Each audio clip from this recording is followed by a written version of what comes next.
Hi folks, I'm Alan Watt and this is Cutting Through the Matrix on July the 9th, 2017. I hope you're all enjoying some decent weather for a change in North America, at least because we've had an awful lot of rain up where I am in Northern Ontario, and this last week or so hasn't been too bad, although the spraying's going on, of course, and you'll see them doing it. It's amazing too when they stop the spraying completely. You'll see jets going up there way up high and very little actual condensation trail behind them as opposed to chemtrail, or else none at all. Isn't that amazing, eh? Isn't that amazing? The rest of the year, of course, is just horizon to horizon non-stop with a whole bunch of them going at the same time. And that is, of course, the normal nowadays, as we've been trained that none of it exists. We do live in quite a fantasy, though, don't we? Because there's never been a time where we're so bombarded with propaganda from all sources and all. Really, when you think about it, you can't go anywhere without getting bombarded with propaganda. And some of the sci-fi movies, they've had ads that would appear in mid-air as you were flying through them, things like that. And it's pretty well coming because they don't give you a minute's peace. You've got to get your downloads of propaganda, the real Big Brother stuff, because we're in a scientific age of scientific control, including control of the mind, of course. It is quite fascinating to live through it and be aware that it's happening and watch it all and study it as they study us. Because you see, the leaders of the world and all of academia that's on board with them and all the professors galore and behaviorism and so on, and plus all the medicos at the very top too, who are watching us change physically by what we're forced to eat. Unfortunately, they call it food. It's fascinating, really, to watch it all happening. And what really is too, I think, is that most of us live a good part of our life thinking you'll never die. And then eventually it hits you one day, you're going to die as you get older. And then you think, well, it'll probably be pretty soon. But then the years drag on and you're still alive. And it's then you can sit back and say, well, I guess I can watch what's happening and be critical of things, really think about things critically, analyze it all, etc. Because I'll be here for quite a while yet. That's what you eventually come to realize. So there's no real escape from this system, apart from feet first, basically. And we're in it for the long, long haul. The future's always planned. And there's never been a time when so much of everything to do with all of us has been completely planned and organized in such an incredibly minute and detailed structural system worldwide that you can't help but trip over it everywhere you look. Sustainability and all that kind of stuff. It's all to do with the old green idea, the Green Party, that was cooked up in the Soviet system by a relative of Madeleine Albright, by the way, and a few other people too that are well known, where they actually said, like Gorbachev said too, they would create a form of green religion, an earth worship of a sort.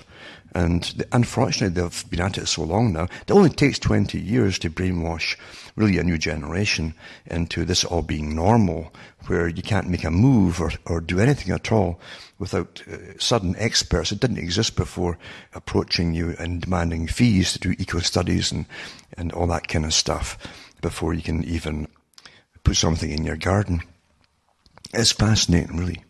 And then you have the whole movement to get us all off the road, according to Agenda 21, under the guise, though, it's beautiful, right? Under the guise of climate change. Everything is under the guise of climate change. And I've done so many talks over the years that I'm not going to go into it all again in detail, but you can go into the archive section at cuttingthroughthematrix.com, because I've followed this from early days and put out so many reports from early days too, that it's quite fascinating when you string it all together to watch the massive movement that the big boys that wanted a world communistic system, they came up with the idea to use the environment, etc., to get the same thing through on behalf of the multi-trillionaires at the top. You understand the system at the top of environmentalism and communism are multi-trillionaires. The top international moneylenders, etc., etc., the World Bank, the IMF, It's all to do with total control of the whole planet. And for the majority of the public, is to be a socialistic, communistic type collectivist system where you're run from birth to death with all these different experts running your lives for you. Again, I won't go through it all again. It's monotonous to me. But at the top, you definitely have academia working on behalf of their masters. Quite happily, I might add too, because getting paid awfully well to do us all in and put us all into slavery. That's the sad thing about the system of humanity. It doesn't matter what era you look at all. You've always had the henchmen. These are just thugs and brutes that are told to go and, plunder the cottagers and steal all their cattle for the king, whoever it happens to be, for taxes, or kick them off the land altogether, like they did in Scotland. Actually, they created a genocide in Scotland. And believe you me, it was a genocide, and very deliberate too, after the 1745 rebellion. And they used it as an excuse to clear most of the Highlands out, actually, even though there was only a small group were involved in the actual rebellion itself. But that's the history of the world.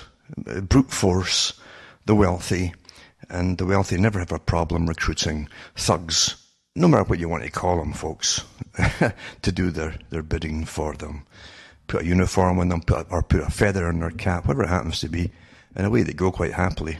And they'll kill their own people, even to get a decent paycheck. They don't care.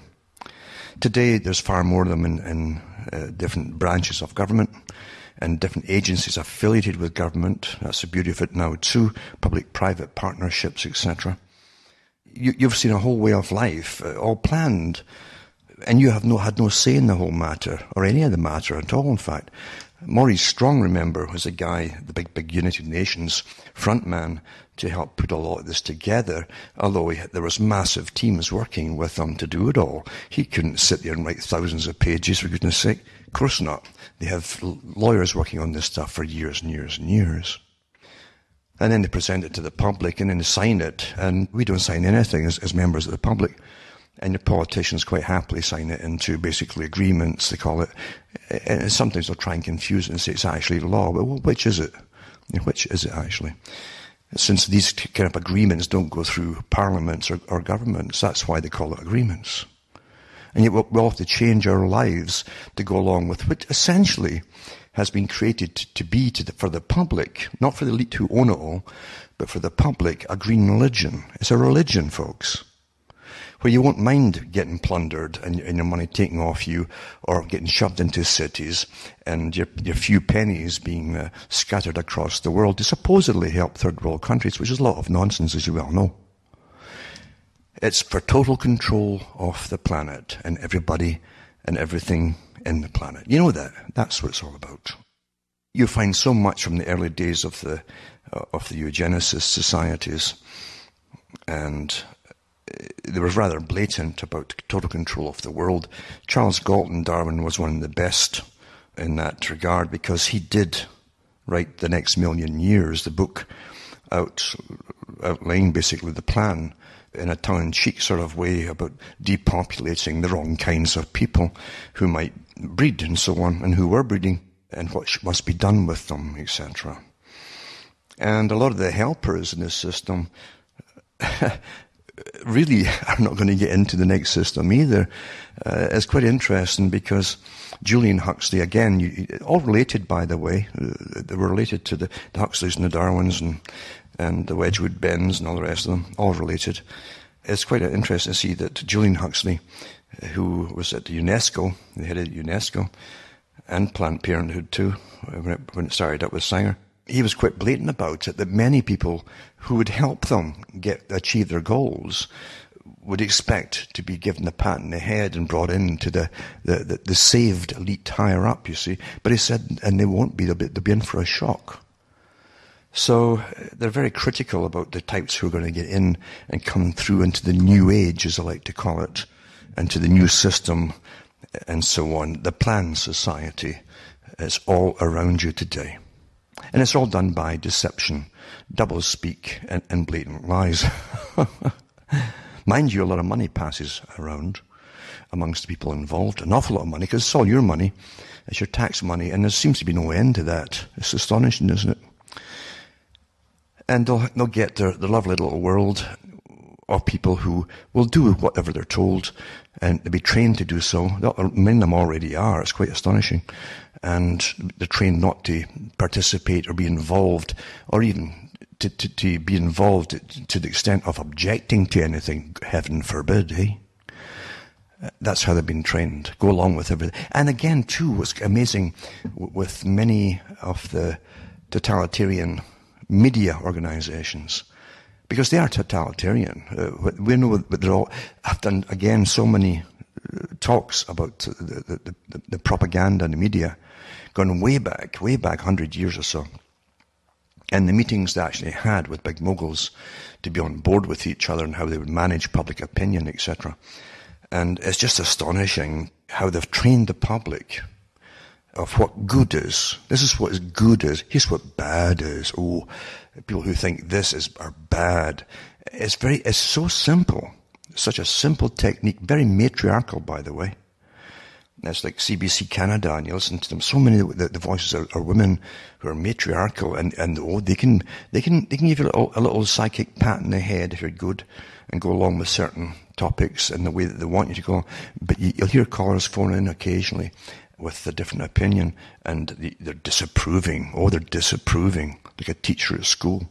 It's quite amazing to watch all this, but very simple, and it works terribly well, as we all know.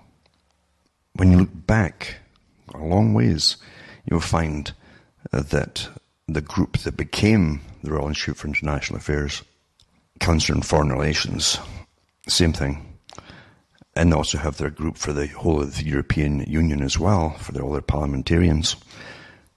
They set up the Council for Pacific Relations too, to create another trading bloc there a long, long time ago, in preparation for a three main trading bloc world.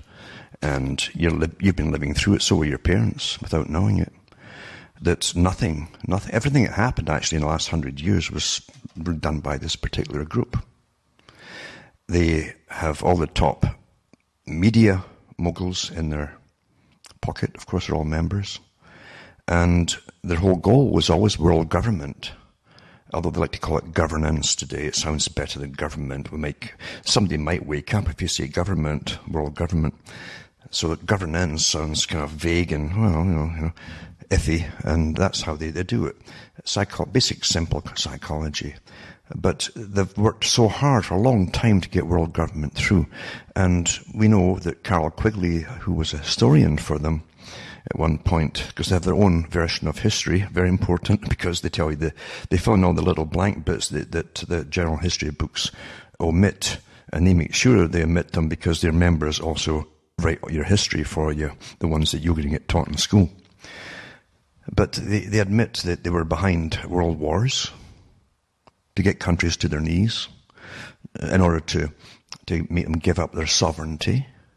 Now, these guys who ran this were not what you would think of as a simple communist, by the way. They were multi-billionaires in their own right. If you go back 100 years, even $1 million dollars or pounds was a lot of money, an awful lot of money, because they constantly devalue the currency all the time as they print more and more paper up.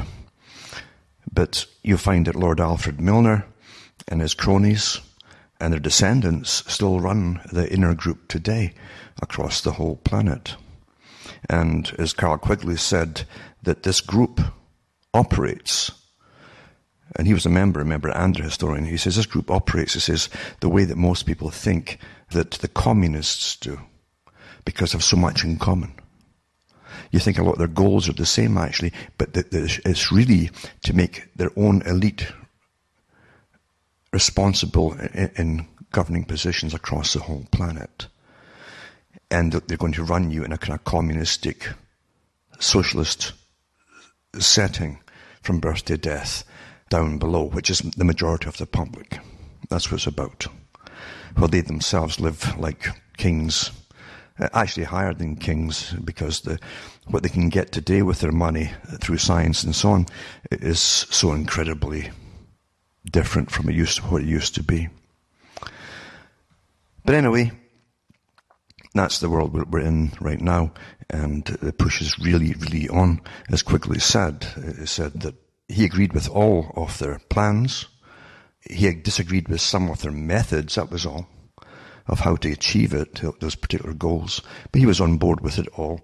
He said, we don't care who we bring on board, communists, fascists, whatever. He says that they've got all kinds who are members of this particular group. And they have another branch of guys who really do the technocratic work across the world, and that is basically the trilateral group. And the trilateral committee is made up of members of the CFR, and they have a specialized task to perform. Hard to believe for most folk that a group have been operating and controlling the minds of people through all the publications that they own, writing all the books that you get taught in school, university, etc., etc.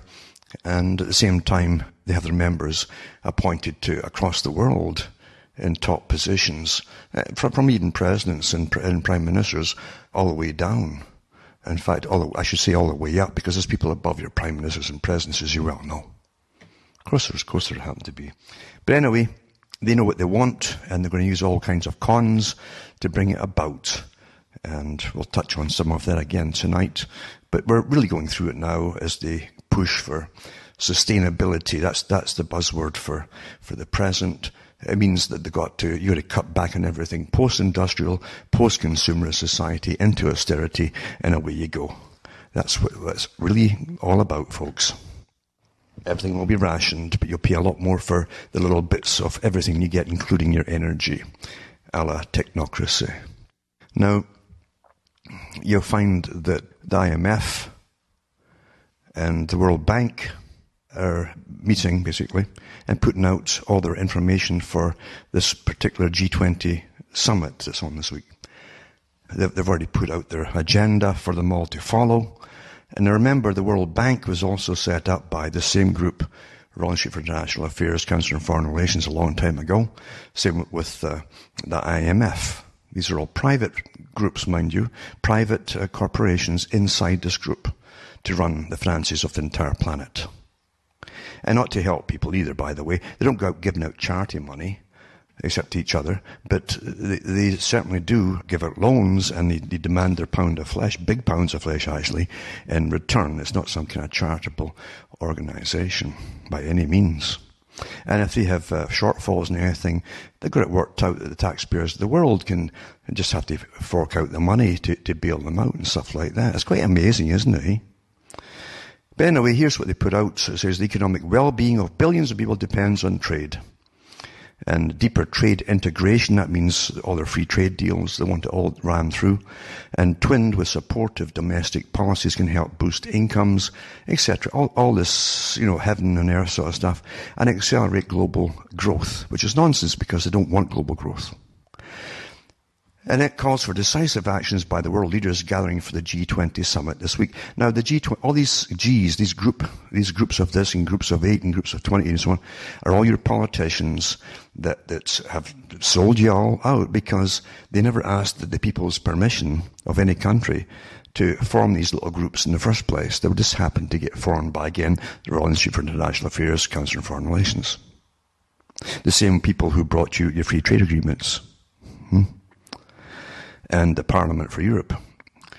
Anyways, the good news is that when it comes to trade, we do not need to choose between inclusiveness and economic growth. And then they go and give you more propaganda. This is a PDF, by the way, and you can read it for yourselves because it's all terrible propaganda. I know what their agenda is, so can you too. If you look into it, it's not difficult to find out. And also to WTO, IMF and World Bank, they urge the G20 leaders to support trade. Now, it's not just trade. It's the free trade. It's the signing of all the different integrations of trading blocks, etc. And also to take more of third world countries' produce into your countries, while those third world countries, under the agreements, by the way, can pollute as much as they want. They don't have to cut back on anything, but they can also cut your stuff from coming into their countries under the deals that are made. It's quite the deal, isn't it? So-called free trade, you know what. But it says WTO Director General Roberto Azevedo, IMF Managing Director Christine Lagarde, she's still there yet, amazing, eh? Doesn't pay a penny in tax either. And World Bank President Jim Yong Kim stressed that the world leaders do not have to choose between inclusiveness and economic growth. The economic well-being of billions of people depends on trade. Deeper trade integration, there you go, twinned with supportive domestic policies, can help boost incomes again. Parrot, same things over and over, but no actual facts there. It's just like propaganda. Because that's what it is. That's all it is. And it doesn't matter what anybody does about it, because it's so, understand that everybody who's anybody when it comes to running your country, they're all on board with this con game. And you'll be paying massive carbon taxes everywhere for everything that won't go to where you think it's supposed to go to. And then there's one too to do with what is the G20 summit and who will be attending. I'll put all these links up with articles for you to look up for yourselves, because it's interesting to an extent. Because actually it's pretty disgusting to an extent, because these guys, all they do, and I've done talks before over years on this, they turn up and they're massive. I even went through the courses of meals they get when they're discussing austerity for all of us. Eh? It's just disgusting. People who want power are psychopaths. And that's who are all into these different groups, and the heads of your governments and so on. They're psychopaths, folks. But psychopaths will do what they're told for their own benefit, because they're not stupid altogether. But they'll sell you all down the river in the meantime too. Anyway, it says the G20 comprises the 19 countries that have the world's largest economies, as well as the European Union. The countries are Argentina, Australia, Brazil, Canada, China, France, Germany, India, Indonesia, Italy, Japan, Mexico, Russia, Saudi Arabia, South Africa, South Korea, Turkey, the United Kingdom, and the United States. So anyway, every year the heads of the G20 members meet to discuss a wide range of issues. Well, they don't actually. The Sherpas, who are the guys who go out way in advance, sometimes a year, 2 years in advance, go around all different countries, ironing out any kind of problems for the final signing. It's all drafted up. The politicians have their big meals, and I won't say what else they get into, because believe me, you don't want to know. And then they sign on the dotted line, and that's it. That's it. It's all done in advance. These are just formalities you're seeing. But it says that they meet to discuss a wide range of issues with a focus on economic and financial matters and coordinate policy when possible. Lower-level meetings among finance ministers and other policymakers take place in the run-up to the Leaders' Summit. G20 is not a permanent institution with a headquarters, office or staff. Instead, its leadership rotates on an annual basis amongst its members. Its decisions are made by consensus. Yeah, right. I love that. Who is consensus? Can we meet this person called consensus? Because it certainly doesn't just happen by itself. An implementation of its agenda, so there's an agenda, depends on the political will of the individual states. They don't call nations, they call them states. In 2017, the rotating G20 presidency belongs to Germany, which will host a 2-day Leaders' Summit in Hamburg starting July 7th.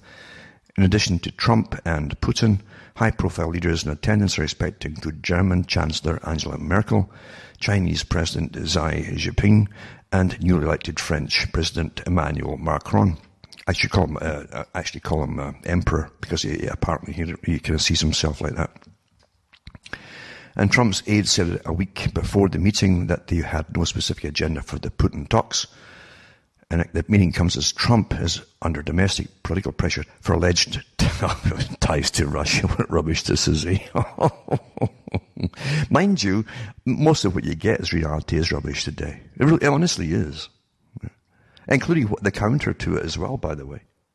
The G20 initially focused largely on economic policy, but has expanded its ambit in recent years ahead of Hamburg.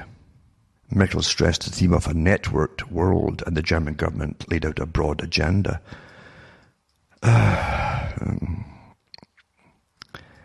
And they want to, and what they're talking about too is harmful tax competition between countries. They want to sort of do away with that, I guess.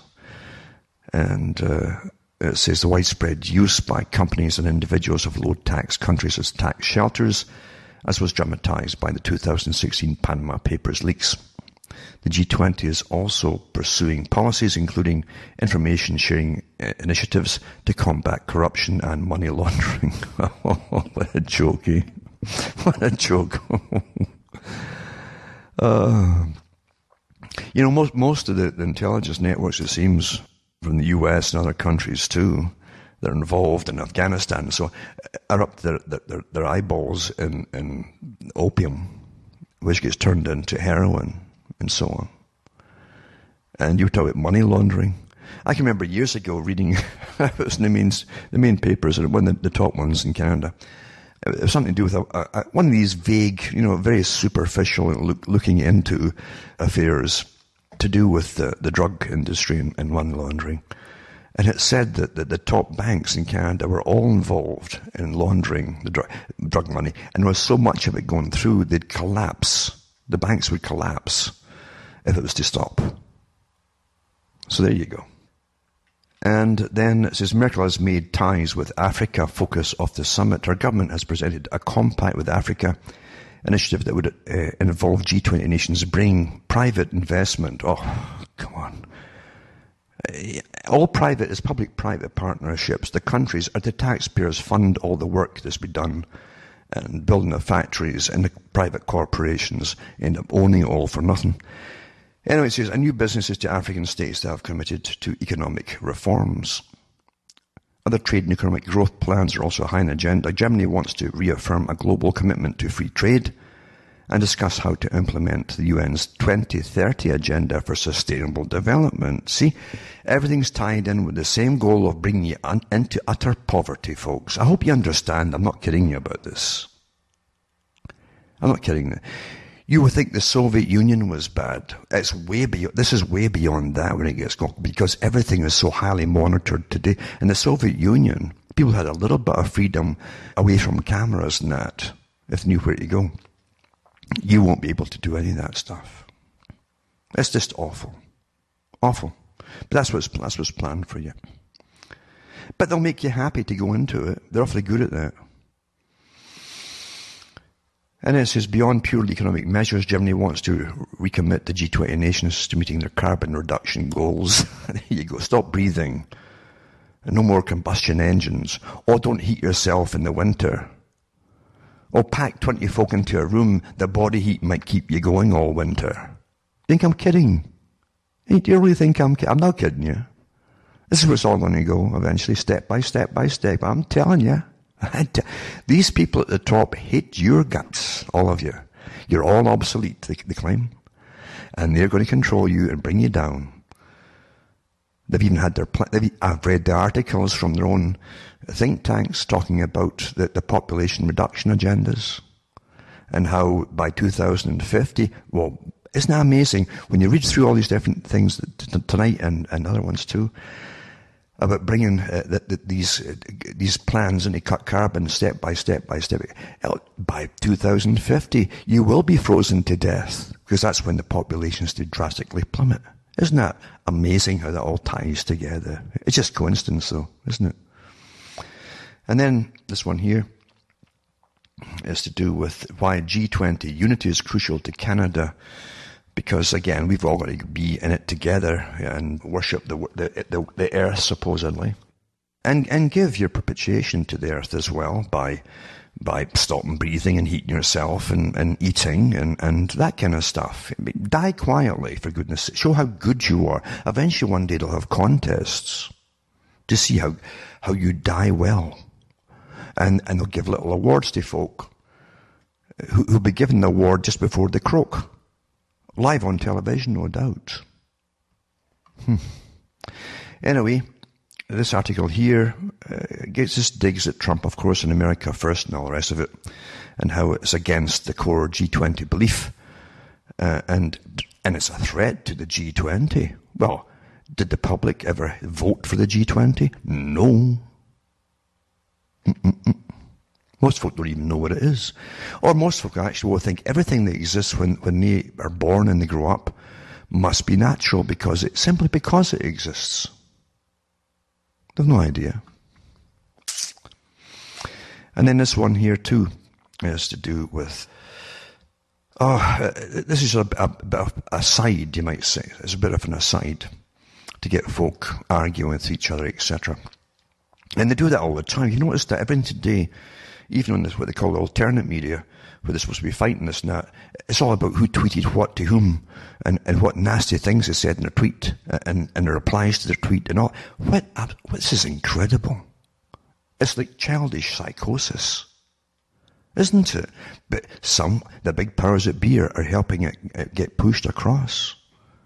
And folk are falling right into it all. Amazing, isn't it? Eh? Psychological warfare. It's brilliant. People just jump on board with it all the time and call each other really nasty names. That's really changing everything, isn't it? Anyway, this one here is about Canada and how a lot of folk are upset, like the Taxpayer Federation, etc. It's to do with a Toronto-born man who was held at Guantanamo Bay after admitting to killing a US soldier in Afghanistan when he was 15. I guess he was over there when he was 15. Or he went over there, he was born in Toronto. Is to receive an apology and a reported $10.5 million from the Canadian taxpayers. Compensation from the Canadian government. An agreement has been reached between the government in Ottawa and lawyers acting on behalf of Omar Khadr 7 years after the country's Supreme Court ruled the participation of Canadian officials in his Guantanamo interrogation offends the most basic Canadian standards about the treatment of detained youth suspects. Settlement brings an end to a legal battle which began in 2004 with Mr. Khadr's lawyers, Dennis Edney and John Phillips, accused Canada of failing to protect one of its own citizens and conspiring with the US. So he was only 15 when he was captured by US forces following fighting at an Al-Qaeda compound during which an American soldier, Sergeant Christopher Spear, was killed in July 2002. Despite thousands of US soldiers having died in Afghanistan, Mr. Khadr was the only captive to be charged with murder under the Military Commissions Act, which was passed after the September 11 attacks on the USA. Until then, killing a soldier in a war zone was not regarded as a criminal offence. Mr. Khadr pleaded guilty in 2010 under a deal which allowed him to return to Canada to complete his sentence, but his case as a boy soldier became an international cause. His lawyers argued that he had been co-opted into fighting for Al-Qaeda by his father, Ahmed Said Khadr, who was friendly with Osama bin Laden. Anyway, he killed someone and now he gets rewarded for it by Canadians. I'll put that up anyway to show you that if you really think that your government's got anybody's best interest at heart, come on, folks. And then this one to do again, right back on track with the sustainability and internationalism, etc., and to do with the carbon taxes and all that. I mean, this is going to bring in raking trillions of dollars per week into the few top banks, private ones, by the way, like family banks. I think all these carbon taxes now have to go through, so they've got to get it done, and there'll be a lot of payoffs to all the bigwigs and politicians. You know that. When look at how much money the presidents in the US get after they leave. When they get like $500,000 for giving a 20-minute speech. Come on, that's a payoff. That's what you call payoffs. But it happens across the world in all countries too, of course. You know that. But anyway, it says here, mayors are uniquely positioned to help the US rise above divisive tribalism. It's now tribalism. Since the last global financial crisis that uprooted social and economic arrangements, former President Bill Clinton told the US Conference of Mayors' 85th annual meeting on Saturday. And so this is Bill Clinton. Being closer to the people they represent means mayors are less likely to engage in political rhetoric. And he goes on and on about the usual playing on statistics, nonsense and stuff like that. And then calling cities the laboratories of democracy, Clinton outlined several challenges they must face: the opioid epidemic, climate change, aging infrastructure, and inequality. They put climate change in everything. I mean, the weather's always changing. Rains one day, it's warm the next, and so, yeah, it's always been like that. Yeah. Anyway, opioid abuse touches almost everyone, he said, and is unique in this. I giggle laughed, but Bill Clinton had the reddest nose I ever saw. Anyway, he says, and is unique in that addiction rates are higher in rural America. That it hit white Americans harder than African Americans or Latinos has earned the crisis national attention, as it has the fact that the crisis has been blamed on doctors, pharmacists, and drug manufacturers. There's a massive distribution nationwide network. You know that. We've done talks on this years ago on the big agencies, government agencies that bring all the drugs in. You know this. You know all this stuff. Bill Clinton knows it too. Anyway, drug treatment and mental health facilities remain unavailable in rural areas. That's all they need is mental health. They made sure that this stuff is hit everywhere in little rural areas. There was a big planning that went into all this stuff. Remember, drugs is just a way to take you all down. And it says, we have a chance to deal with this in a comprehensive way, Clinton told the mayors, and we're not close. And Clinton applauded the efforts by many U.S. city halls to embrace the Paris Climate Agreement, as Trump has abandoned it, but cautioned words mean little without action because the water is going to keep rising. Really? Really? What a joke. Pittsburgh has more than 13,000 clean energy jobs, yada, yada, yada, yada, yada. They always give you this nonsense. Rooftop gardens are becoming a local industry in New York City. So is repairing the roofs when they've collapsed on the way. But anyway, it goes on and on and on with the usual rub. It's all propaganda, isn't it? Isn't it terrible propaganda? But again, they are going around. You understand the work they went in for years, 20-odd, 30 years.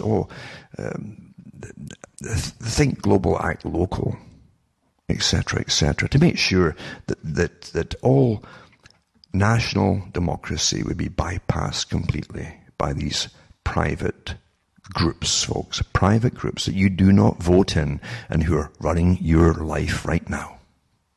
Isn't that something, eh? And then here's one, for instance, it says how your local government can support the Paris Agreement. And this is from the ICLEI, which I've mentioned before. And this private organization, this grafted itself onto all your local councils and so on. I did talks years ago on this stuff. It says the national government of the US has walked away from international climate action by announcing its intention to withdraw from the Paris Agreement. ICLEI and its network has not. And it says they've got all these different, this is all from the United Nations groups too, the private groups, like Maurice Strong helped set up the Rio conference and so on, and the conventions, and the UN Framework Convention on Climate Change, and so on. Biodiversity Agreement and the Convention on Desertification, etc., etc. So this article goes on about, it twirls on about all the nonsense, and they mention the Global Covenant of Mayors for Climate and Energy platforms such as a Carbon Climate Registry. Carbon Climate Registry. Can you believe that? Our job as leading local government network will be to support cities and regions all over the country to keep the momentum towards a low-carbon and resilient urban future for the US and the world. Wow. Well, I'll tell you one thing, all these characters, let's just be fairly polite, that are involved in all this, believe you me, they'll have no problem heating themselves because they'll get all the little exemptions for themselves and the big bucks that they can pay everything up, no problem. Or they'll just put it on their tab and the taxpayer will pay for it all for them. Yep. So the ICLEI, as I've just mentioned, is Local Governments for Sustainability, founded in 1990 as the International Council for Local Environmental Initiative. It's an international association of local governments and national and regional local government organizations that have made a commitment to sustainable development. Well, everybody needs their little hobby or religion to follow, but I personally am not on board with this particular religion. And that's what it is. That's what Gorbachev said, He said, yes, he says, we are in the process of creating a new world religion, and it'll be formed in a form of earth worship. That's how it'll manifest. Well, that's what he was talking about. It's all happened, hasn't it? Now, the organization says it's established when more than 200 local governments from 43 countries convened at its inaugural conference, the World Congress of Local Governments for Sustainable Future at the United Nations. Well, I don't vote for the United Nations, do you? So why is it ruling your life? All your lives. Why is it? And your whole future. Minutely, with all of the organizations under its umbrella, mainly, most of which are private, by the way. Although a lot of them get taxpayer funding on top of all their big money from foundations. The Compact of Mayors, and this is another one, is a global coalition of city leaders addressing climate change by pledging to cut greenhouse gas emissions and prepare for the future. Well, they're always talking about CO2. Most of the greenhouse gas emission is actually water vapor, as you're all aware. And if you cut that, believe you me, you'll be in trouble. And cut CO2, you'll be in trouble as well. But it goes on about who helped form this Compact of Mayor, Ban Ki-moon, United Nations Secretary General, and Mayor Michael Bloomberg. It's amazing all these petty emperors, because they're rich now, they've got the right to rule us all. Well, I don't go along with that. How about you? Huh? You better grab your rights now, because believe you me, they're really disappearing fast. And all these front people for the big agenda that you think you elect, who are going along with it all, you better tell them to. You better really tell them, because you're going to go into one heck of a Orwellian nightmare here. And it's already happening in some countries, with government agencies popping into folks' homes, want to examine their children, make sure they've got the right opinions and everything from a very early age, etc., etc., etc. You better really get a grip on it all, because it's coming down fast. Another article, bombshell study temperature adjustments, because they're always fudging the temperatures, as you well know, because they got it, because it isn't warming. It says that the adjustments account for nearly all of the warming. This is temperature adjustments that they've done in government climate data. So a new study found adjustments made to global surface temperature readings by scientists in recent years are totally inconsistent with published and credible US and other temperature data. In other words, they're inconsistent with the facts. Thus, it's impossible to conclude from the 3 published GAST data sets that recent years have been the warmest ever. That's what they keep claiming, despite current claims of record-setting warming, according to a study published June 27 by 2 scientists and a veterinarian statistician.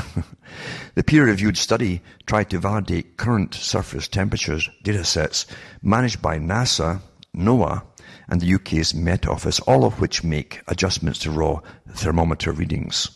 Skeptics of man-made global warming have criticised the adjustments. Climate scientists often apply adjustments to surface temperature thermometers to account for biases in the data. The new study doesn't question the adjustments themselves, but notes nearly all of them increased the warming trend. It's just coincidence, eh? Basically, a cyclical pattern in the early reported data has very nearly been adjusted out of temperature readings taken for weather stations, buoys, ships and other sources. In fact, almost all the surface temperature warming adjustments cool past temperatures and warm more current records, increasing the warming trend according to the study's authors. And the law, of basically averages and so on, half of these adjustments should at least come down one side or the other, but they all come down on making it appear warmer. But just coincidence, eh? It's amazing when your bread and butter really depends on the findings in a big way. It just happens to fall in the way that your bosses want. And then this article here, DICED, the United Nations Environmental Constitution for the World. You better understand this. And it says, sure, there are many Americans who have no idea nor care what the Draft International Covenant on Environmental and Development, called DICED, is. They should. The Draft Covenant is the Environmental Constitution of Global Governance. And I'll put links up for that too, and a PDF, by the way, as well. The first version of the Covenant was presented to the United Nations in 1995 on the occasion of its 50th anniversary. It was hoped that it would become a negotiating document for a global treaty on environmental conservation and sustainable development. The fourth version of the Covenant, issued September 22nd, 2010, was written to control all development tied to the environment, the highest form of law for all human activity. The Covenant 79 articles, described in great detail in 242 pages, take sustainable development principles described in Agenda 21 and transform them into global law, which supersedes all constitutions, including the US Constitution. I hope you're all listening. All signatory nations, including the US, would become centrally planned socialist countries in which all decisions will be made within the framework of sustainable development. And that is a fact. No matter how ridiculous it will be, we'll have to apply that to sustainable development before we can get back to you, or you can put that fence up, or whatever it happens to be. Or grow that potato in your garden. In collaboration with the Earth Charter, that was Maurice Strong again, and the Elizabeth Hobb Foundation for Environmental Policy and Law from Canada, the Covenant was issued by the International Council of Environmental Law, ICEL, in Bonn, Germany, and the International Union for Conservation of Nature, with offices in Gland, Switzerland, and Cambridge, UK. Federal agencies that are members of the International Union for Conservation of Nature, IUCN, include US Department of State, Commerce, Agriculture, Forest Services, Interior, Fish and Wildlife, National Park Service, and Environmental Protection Agency. The same agencies are members of the White House Rural Council and the newly established White House Council on Strong Cities, Strong Communities.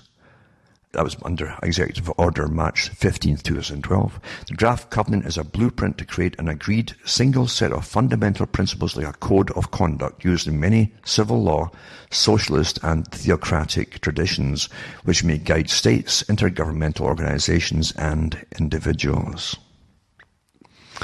They call this a living document, a blueprint that will be adopted by all members of the United Nations. They say that global partnership is necessary to achieve sustainable development by focusing on social and economic pillars. The writers are very careful to avoid the phrase one world government. Proper governance is necessary on all levels, from the local to the global. That's what they always use, governance.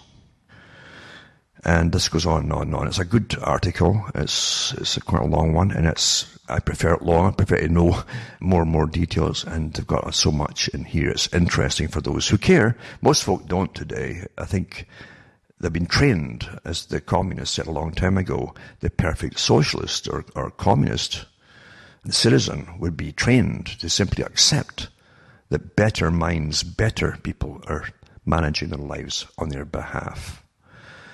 Or you can always take the Charles Galton Darwin one quote from his book, and others too, of the same ilk, by the way, but he did say that the general population, same as Bertrand Russell, but this is that the general population won't have to make decisions, since the state will be making all the decisions for them. And some people like that. Some people will like that all the way to their extermination. I'm not kidding you, if it need be. That like getting their lives managed for them. That is true socialism. You don't have to make a single decision. Some expert will make it for you. Some government agency will pop in and tell you what to do. That's terrible, but it's a fact. It's a fact. But then we don't have to long to go, really, since folk are really dropping in fertility, etc. Just by coincidence, of course, it all ties in with the agenda. And you'll start dying off fast with all kinds of cancers galore, which is already happening. Coincidence, eh? But that's how the world is really run, and it's planned. It's planned. You are given this fake idea that you're your vote means something and you're somehow involved in the future. But in reality, the only right you have in democracy is the right to make a vote. And once the people get in, then they can do whatever they want. That's the law. And they do whatever they want because their bosses have already told them what to do, and the bosses are not the people. Carl Quigley said, and interestingly enough, he said that this organization that picked all of the presidents up to his day, that moment, in the 1960s when he wrote his book, he says they already have picked, for the last 60 years, had been picking the presidents of all parties, but they put the presidents in, and they can't fail. And you wonder why the same agenda goes steamrolling ahead with one party after another in power. It's the same agenda. Now I'm also putting up that the actual PDF from the scientists who talk about the report on global warming and how they fudged all the data. It's quite a good report. It's professionally done and all the rest of it. It's got other doctors and physicists signing on to it as well. They don't agree with all this global warming nonsense. It doesn't matter because facts don't matter anymore when agendas are set by the masters of the world, the ones who run it from the capstone. The capstone has all the money, and the complete science, the true religion at the top of the capstone by the priests there is called conology, the art of the great con. They can run the world through paper money or whatever it happens to be, doesn't matter, or blips on a screen, and make it stretch as much as they want to make it stretch. Doesn't have to actually be there. I mean, if there's nothing tangible, how can it be there? Doesn't matter. But they make the agenda, and everybody else from governments all the way down follow suit. This particular PDF goes into the relevance of the research, the objective of the research, historical temperature data adjustment, adjustments to historical GAST, G-A-S-T data, and the GAST data validation, global average temperatures, surface versus satellite, and so on. And it just reminds me of all the ones I've done years ago. As I say, facts don't matter, you understand, when an agenda is set in stone. Remember, this is to reduce everybody down to a poverty level. This down below a certain level, that's the majority of the public. Above that, they're safe, of course. The ones who help them and all, and they'll do their master's bidding, and they'll live awfully well, and they'll rationalize it all to soothe their consciences, because they don't really have much of a conscience to soothe, actually. That's really how it is. But these scientists go into the fudging of the data again and again and again. We've had this for over many years, same kind of thing. Then we'll also go into, as I say, the ICEL, International Covenant on Environment and Development. That's a PDF as well from the United Nations. This is their charter, basically, for all of you to follow. And this is the 4th edition updated text, and they go through it all here, as I say. Environmental Law Program for the International Union for the Conservation of Nature and Natural Resources, in cooperation with the International Council of Environmental Law, a Council of Environmental Law, there you go, towards sustainable development. Now, that also means depopulation big time, and they're serious about it. Think about that. What do you need to live? Whatever you need to live, they're really got organizations now in charge, overseeing it all. And they're going to start reducing it and reducing it and reducing it. For all of you, but not for themselves, of course. That's an amazing thing with all these characters. They never do it themselves. It's always for you to follow. Quite some, isn't it? Also, I want to put up something I did before. It's 2016 article on how many scientific papers are simply not true. You should always remember, they're always churning out what they call their factoids for the day. It's all rubbish and propaganda. But this article went through some of this stuff. It says how many scientific papers just aren't true. Enough that are basing government policy on peer-reviewed studies isn't all it's cracked up to be. In other words, they fudge everything for the politicians to sign at the time, and it's things into law. And then they're disproven after. It doesn't make any difference. They aren't going to change the laws. So we're continually assured that government policies are grounded in evidence, whether it's an anti-bullying program in Finland, an alcohol awareness initiative in Texas, or climate change responses around the globe. Science itself, we're told, is guiding our footsteps. But there's one problem. Science is in deep trouble. Last year, Richard Horton, editor of The Lancet, admitted that much of the scientific literature, perhaps half, may simply be untrue. In his words, science has taken a turn towards darkness. Medical research, psychology, and economics are all in the grip of a reproducibility crisis. A pharmaceutical company attempting to confirm the findings of 53 landmark cancer studies was successful in only 6 instances, a failure rate of 89%. In 2012, a psychology journal devoted an entire issue to real liability problems in that discipline, with one essay titled, "Why Science is Not Necessarily Self-Correcting." Likewise, in 2015, a report prepared for the Board of Governors of the U.S. Federal Reserve concluded that economics research is usually not replicable. Its authors were able to verify the findings of only 1/3 of 67 pages published in reputable economic journals. As enlisting the help of the original researchers, the success rate rose to a still dismal 49%. Government policies can't be considered evidence-based if the evidence on which they depend has been independently verified, yet the vast majority of academic research is never put to this test. Instead, something called peer review takes place. When a research paper is submitted, journals invite a couple of people to evaluate it. Known as referees, these individuals recommend that the paper be published, modified, or rejected. It's all who knows who and all your friends, eh? It's a good article, though. And as I say, I've mentioned this before in previous years, but it's always true. Most of the stuff that when you even articles in the paper, but this latest drug, how good it is for pharma and how much it's going to revolutionize medicine, and then before you know it, before a year is out, it's just dropped from sight. It's dismal failure. It says referees at the most prestigious journals have given the green light to research that was later found to be wholly fraudulent. Conversely, they've scoffed at work that went on to win Nobel Prizes.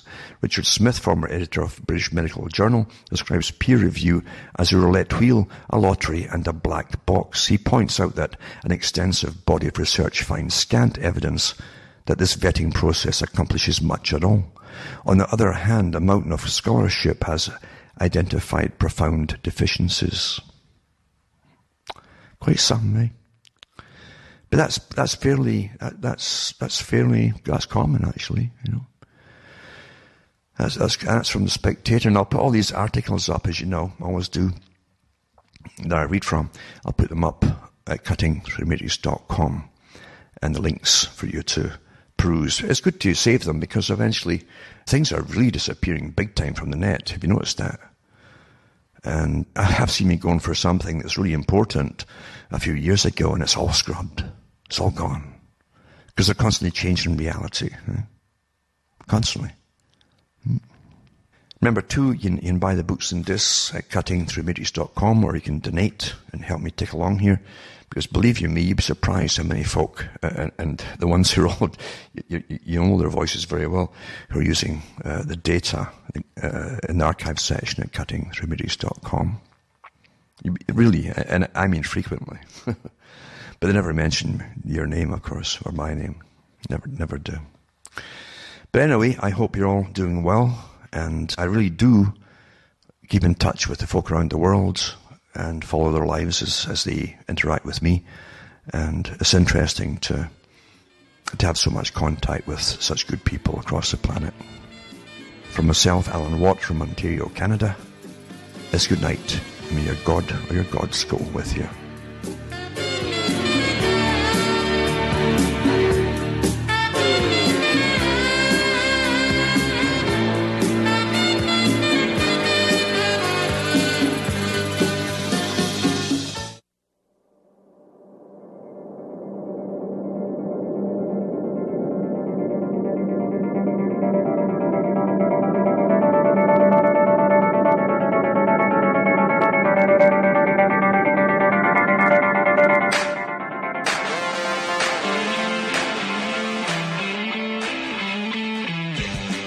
the Anti-Media Radio with Levon. Make sure you check out ucy.com.